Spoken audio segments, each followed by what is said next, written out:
Hi all, here to talk about possums today.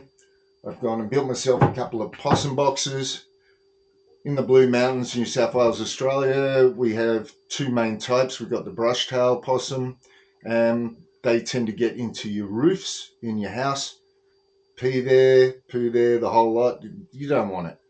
And then we have the ringtails. Here in my shed personally, I've found 5 nests. About 5 nests. I want to try and find them a home outside in the trees, hence I bought possum boxes. Possums are protected in New South Wales. You can get a license if you want to remove them, but in saying that, you're only, wherever you capture them, you only can move them 150 metres away from where you capture them, and you have to release them at night. So generally, they're going to find a way back to wherever they were. Hence, I've made these possum boxes. This one here was my first trial, which I am going to turn into another possum box at some stage. Basically, I got plywood at our local hardware store, got them to slice it into these long pieces, and I made the angle cuts and the hole here, or the entrance for the possums. This one here is 82 mil wide.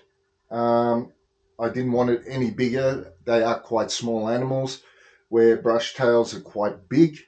So you don't want the brush tails getting in there, just the ringtails. Later on, I will make ones with bigger holes for the brush tail if they're becoming a problem, and have them more around the house.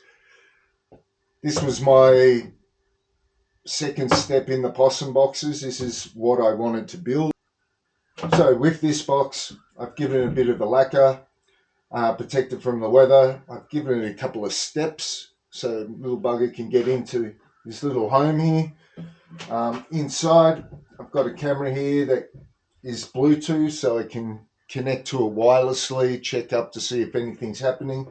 If you look inside any deeper, you might notice the greenery there. That is one of the nests from my shed here. It's got their scent. I'm hoping that will lure them there. I'll probably chuck in a little bit of fruit as well. See if we can get the little buggers to get inside the box.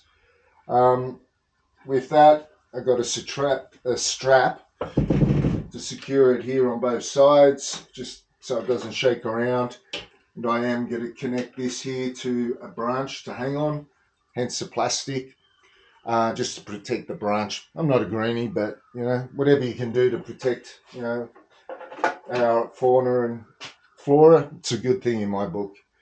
Anyway, I'm hoping that this will attract them in. I have a hyperlapse video of this being built, just showing you the basics of me putting it together. I'm really excited about this. There should be a part 2 of this video where the possums move in. I'll leave a link below for the instructions on the possum box. That I did adapt, so I made it a bit taller so I could fit in the camera. But all the materials you can buy at your local hardware store, which I used plywood, wood glue, a variety of sizes of screws, and also hinges and latches. So if you're interested to see more of what's happening, please like and subscribe to this video, and hopefully we'll have a new video coming to you soon. Thank you.